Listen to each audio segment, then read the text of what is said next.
Oh, my God. No chance. Forget it. Let's get out of here. Wait a minute. They can't get up here. Yeah, and we can't go down there. Let's check it out.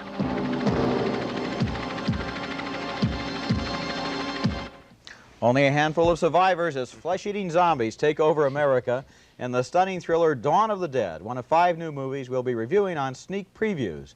And across the aisle from me is Gene Siskel, the film critic of the Chicago Tribune. And this is Roger Ebert, the film critic of the Chicago Sun-Times. Now, in addition to the gory nightmare of Dawn of the Dead, which I have to confess I sort of like too, Roger and I will be reviewing 4 love stories, including Manhattan, the new Woody Allen film that is as serious, as funny, and as excellent as any film Woody Allen has made. A terrific film. Also, Love on the Run, the concluding film in a series of pictures by Francois Truffaut. We'll also look at Hanover Street, an incredibly old-fashioned World War II love story. But first, Roger begins with a new film about 2 teenagers in love. It's called A Little Romance. Right, Gene, and I have to go easy on this one because A Little Romance is one of those movies that some people just love, and like other people, me. You loved it, right? Yeah. Other people can't stand it. I can't stand it. It's a tear-jerking, bittersweet, relentlessly sweet story of a romance between 2 teenagers, an American girl and a French boy, and about how they're so cute and intelligent and wise beyond their years and yet so innocent and so naive and so wet behind the ears that you want to bang their heads together. Here they are in the Paris subway talking about one of the few adults who understands them. Isn't he the most incredible person you've ever met? Incredible. I mean, what a life he's had. He's so dear, so sensitive, you know? Don't you think so? Isn't he wonderful? Yes, he's wonderful.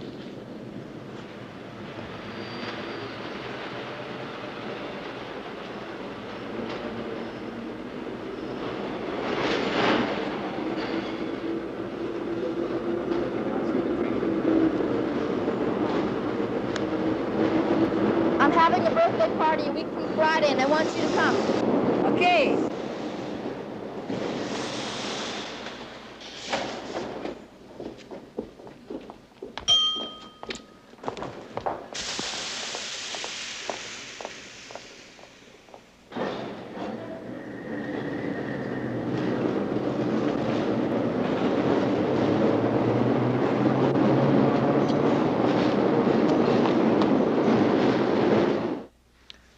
Why must I be a teenager in love? That kid is supposed to be the son of a Paris taxi driver.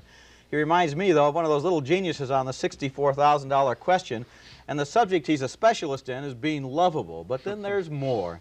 The young couple is taken under the protection of an old, colorful Parisian pickpocket, played by Sir Laurence Olivier with a French accent that sounds curiously like his basic German war criminal accent left over from the Marathon Man.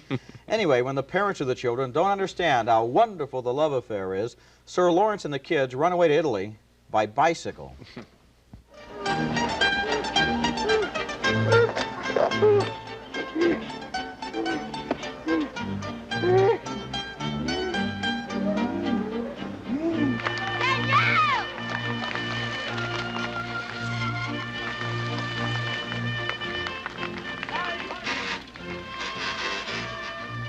We've got to go back. He'll never catch up. Right.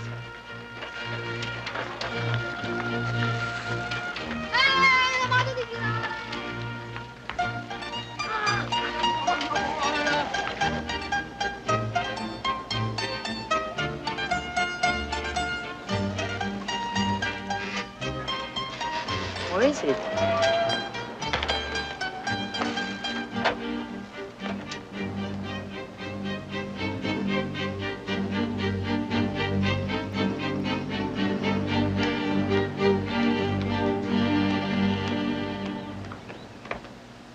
didn't have to try to win. All we had to do was get out of town. Doesn't sound too French to me. No, no, it doesn't.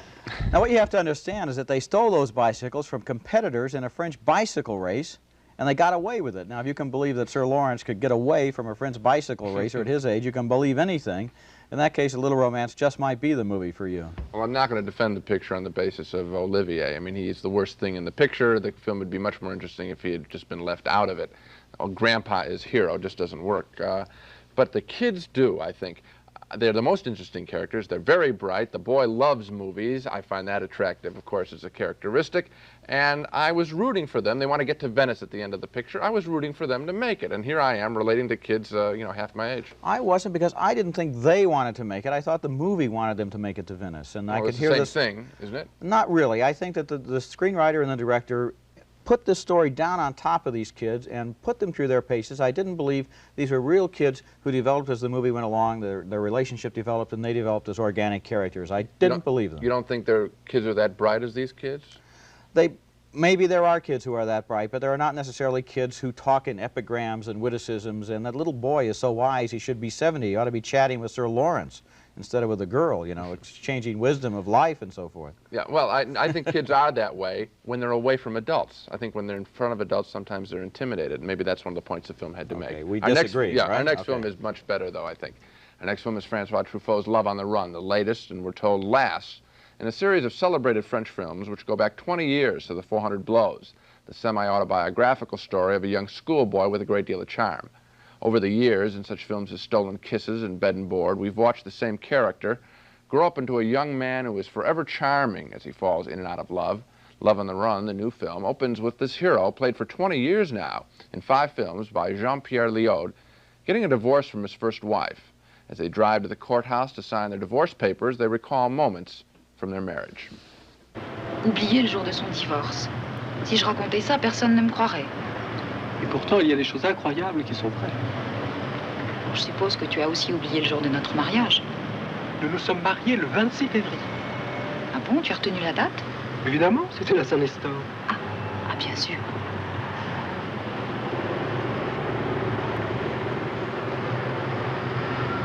Qu'est-ce que c'est que ça? Je vais donner une leçon. Tu as donné une leçon à cette heure-ci. Mais ça, qu'est-ce que c'est que ça? Où est le violon? Je vais passer la nuit à l'hôtel, je viendrai prendre Alphonse demain. Écoute, on peut très bien dormir comme ça. Moi, je vais dormir dans le fauteuil, toi, tu dormiras dans le lit et tout se passera très bien. Mais je ne peux pas dormir dans la même pièce que toi! Ah, bah tu sais comme ça! On dormira pas dans la même pièce!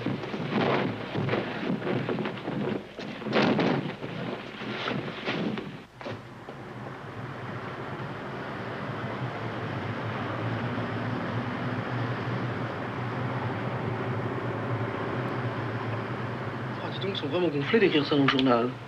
Quoi? Ah, écoute un peu, c'est à propos là, de l'Europe des 6, tu sais, l'Europe agricole à Bruxelles. Écoute, la séance reprit à 20h. Et à minuit, les délégués de l'Europe agricole purent regagner leur chambre où les attendait une call girl bien excitée. Mais c'est pas possible. Ah, écoute, je t'assure, écoute. Ils sont vraiment gonflés d'écrire ça dans le Monde quand même. Les délégués de l'Europe agricole purent regagner leur chambre où les attendait une call girl bien excitée. Non, je te crois pas. Oh, bah écoute, lis-le toi-même.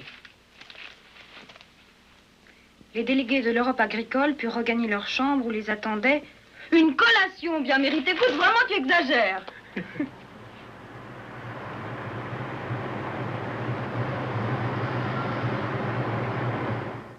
Both of those scenes flashing back on the earlier part of the marriage are actual footage taken from one of the earlier films in this series.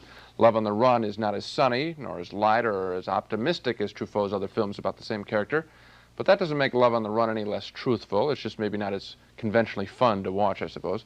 In this film, I think Truffaut is more critical of his lead character, Antoine Doinel, the name of the character, who most of us think is really Truffaut's alter ego. In this film, I think Truffaut's saying it's no longer cute that Antoine runs from one woman to another. It's childish and self-indulgent what he does. So I like this picture because I admire Truffaut criticizing what has so often in the movies been portrayed as male Gallic charm.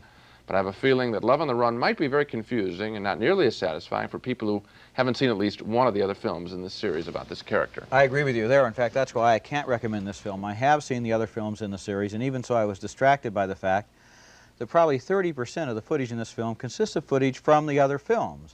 And it's almost as if Truffaut, who when he made The 400 Blows 20 years ago, and it's a masterpiece, he knew exactly what he wanted to say about Antoine, and with each film afterwards, he knew less and less how he felt about Antoine. It's almost as if here he's going back into the other films to see where he thought he was going. Well, I think you're wrong on that point. I think he liked this character. He wanted to portray him as a young man, young married man. And here, I think, as I said, he really wants to say something about this character who everybody's loved. He's a hero in France, I guess. That's right. But he wanted to say, hey, wait a minute, look at this kid. He's not as authentic, he's not as real, he's not as intelligent as the women he meets. Sort of pathetic character. I think it takes a little courage to take a national treasure that you've created and dump on him in a film. Well, you make a good point. Okay, I'll compromise. I think you should probably see this film if you've seen the other ones because you want to see how it turns out. If you haven't seen the others, you might be a little bit at sea, which is where I am right now because I have sort of a problem on this program. I'm in the position of attacking bad films on gentle, sweet subjects like A Little Romance or even Love on the Run. But now I'm going to praise a film on a violent and depraved subject, flesh-eating zombies. It's Dawn of the Dead, a sensationally effective new thriller by George Romero, who is the same man who gave us the original Night of the Living Dead. And it's one of the most horrifying films I've ever seen, literally, because the dead begin to walk the earth again, and they're after living flesh. 4 people survive. They occupy a suburban shopping center, and the film makes satiric points out of the way the zombie lifestyle contrasts with the retail paradise. Now here's a scene where 2 survivors turn on the electricity in the shopping mall.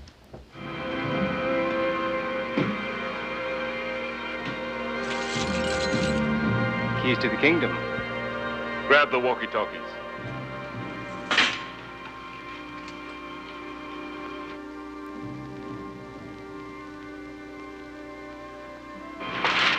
$15 upper and lower. Right here. How about a little music? What? Might cover the noise we make.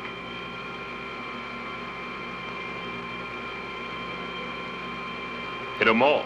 Might as well have power and everything. We might need it.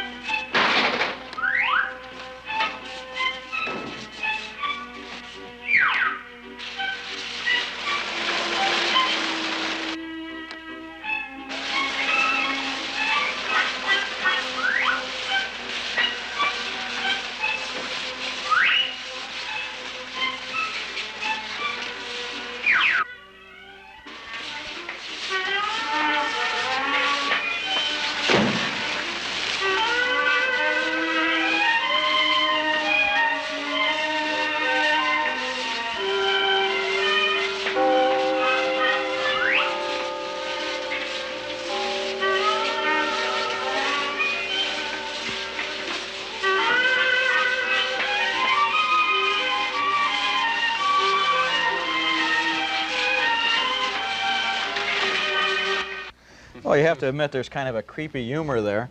But one of the things that makes Dawn of the Dead so effective is the way it alternates humor and satire with pure, unadulterated ghoulishness. Here's a scene, for example, in which the survivors try to barricade themselves inside a department store.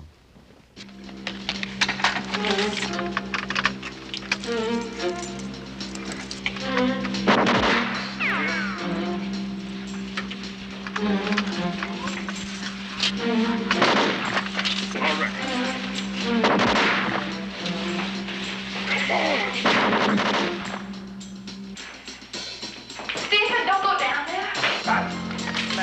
Won't open. Not working. To the right.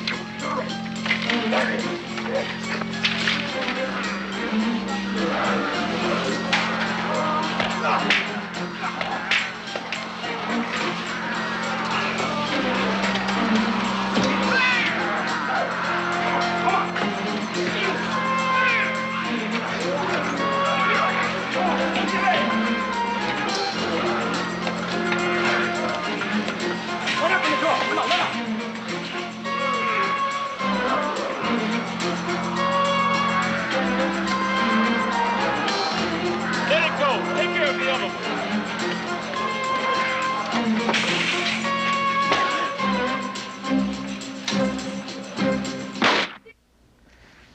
Everybody hates to miss a sale at Penny's. You got just a glimpse there of the terrifying nature of the zombies because, frankly, on television, we can't show you how really violent and really bloody this film is. So I'm going to combine a recommendation with a warning. The recommendation is that Dawn of the Dead is one of the best and most original horror films I've ever seen. And the warning is, this is really extreme in its violence. It goes beyond what you may have seen before. It's for adults only. Proceed with caution. I like the picture too, but I really don't think it's very terrifying. I think the zombies are a little more comical than anything else. There's a guy gets his head lopped off by a helicopter blade. I normally would shrink at something like that. In this film, it's done so broadly that I found it humorous. How'd you like the intestines when they were disemboweled? Roger, I looked. Normally, I would look away. I think the guy somehow does it in a comic way that makes you at least watch it. I agree, too. The movie is some kind of a horror masterpiece. I just think there are some people who ought to be warned. It's violent. Might want to take along an air sickness bag. I think what I enjoyed more than any of this that we've talked about, the violence, is the statement about shopping centers. I think they've sucked the life out of these places. They're enclosed malls. They're lifeless. Obviously, we got zombies walking around them. That's what George Romero has to say about American shopping malls, I think. Okay. Now we go on to another filmmaker, another very talented filmmaker. There's no one quite like Woody Allen working in American films today. His comedies are about complex urban characters, whereas most comedies are about rubes. Most film comedies involve visual jokes. But Allen's humor grows out of battles within the minds of his characters, people who know themselves better than they know anyone else. And they don't even know themselves very well. Does that sound serious? Well, his new film, Manhattan, is very serious about some funny situations. The film begins as Allen tries out chapter 1 of a book he's trying to write about the city. The film is shot very effectively in black and white.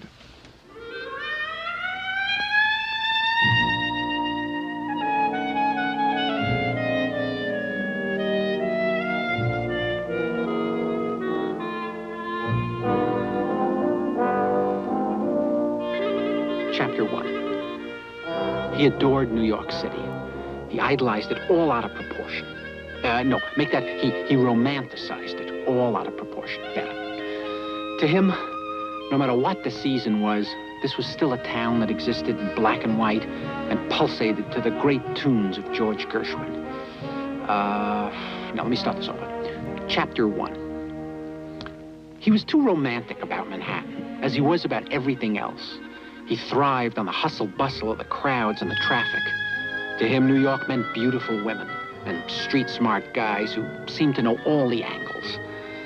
No, corny, too corny for a man of my taste. Let me try and make it more profound. Chapter 1. He adored New York City.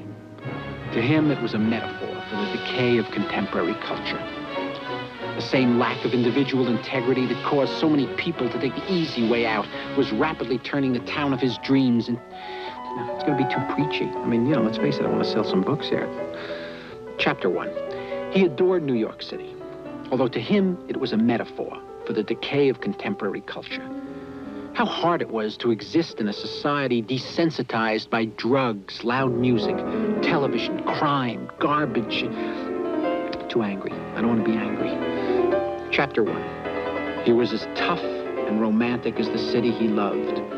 Behind his black-rimmed glasses was the coiled sexual power of a jungle cat. Oh, I love this.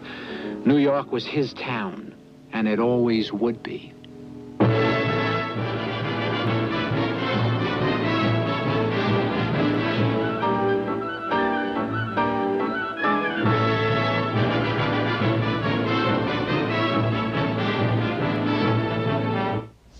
Beautiful photography, even better on the big screen. The movie is about the self-centered troubles of Woody and his intellectual East Side New Yorker friends. One of the problems faced by Allen's character is that his ex-wife, played by Meryl Streep, is writing a book about their failed life together.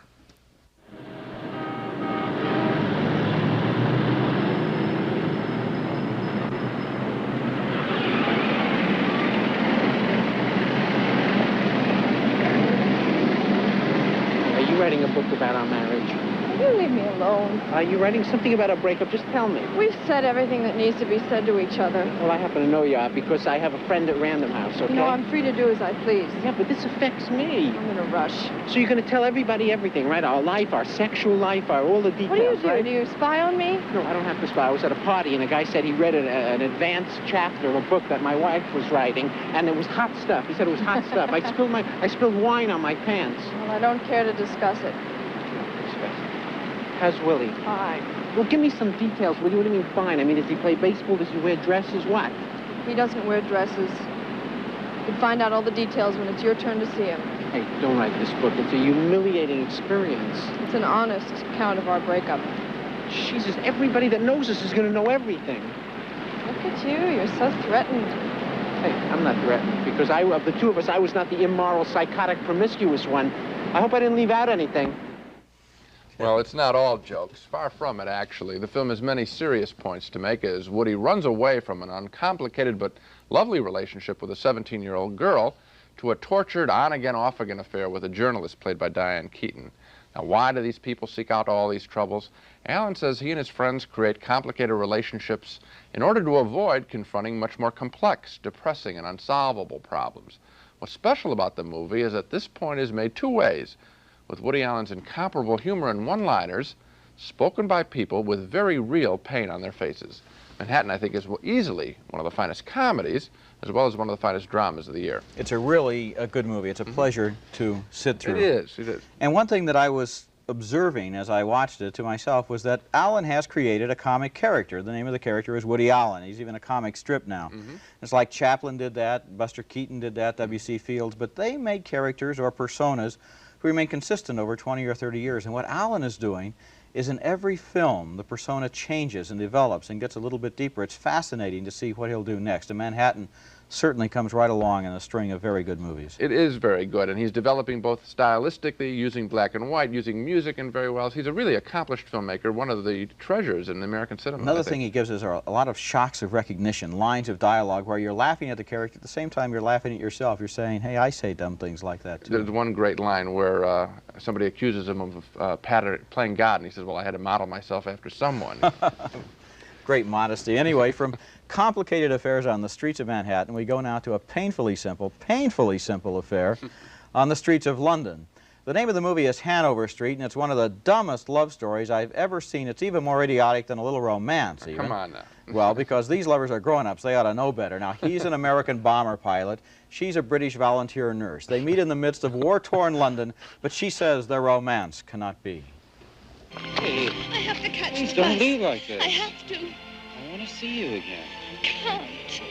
Please, look, I just have a few hours before I have to be back. Please. Look, we can't stand here. We got to get into a shelter. I'm very sorry, but I can't. I've been there. Why?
Well, it turns out, wouldn't you know, and you would know, wouldn't you, that she's married. But then it turns out that he gets to fly the plane when her husband tries to parachute into France as a spy, but both men then wind up on the ground together, neither one knowing they've got the same woman in common.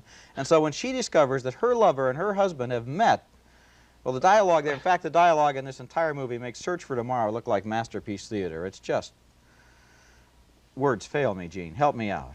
Well, I was shocked. I was shocked. I just looking at that scene again, I was shocked.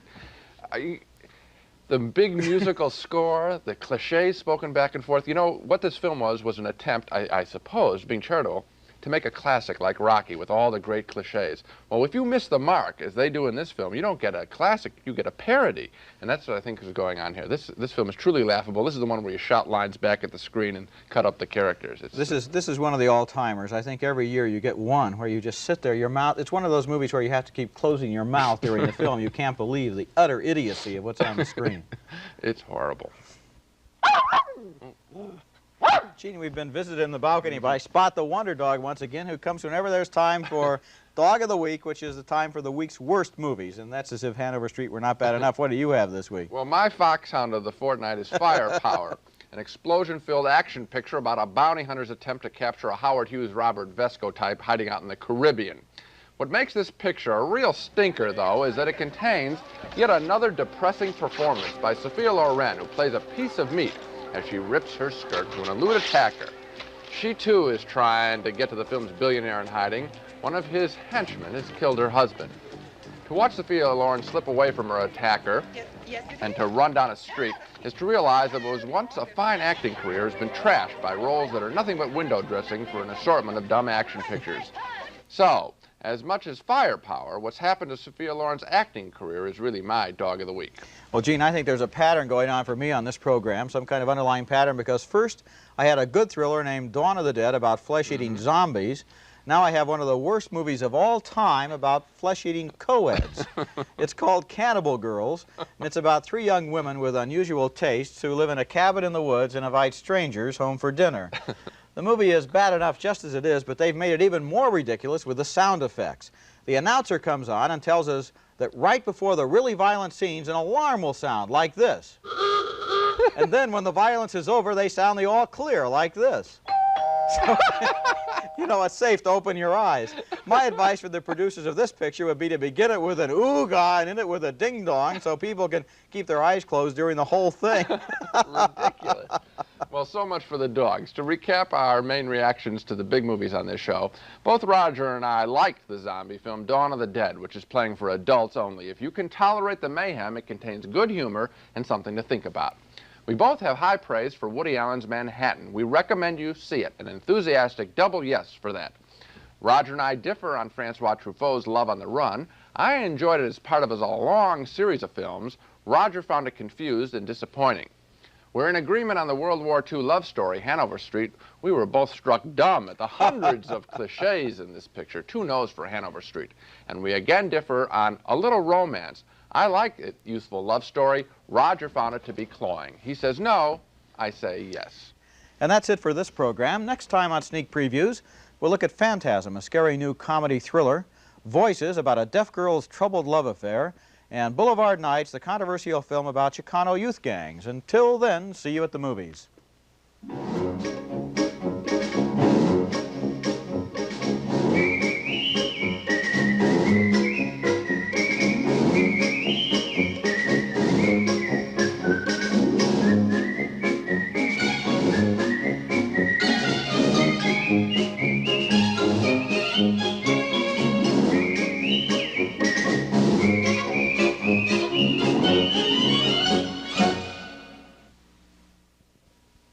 Funding for this program is provided by this station and by other public television stations.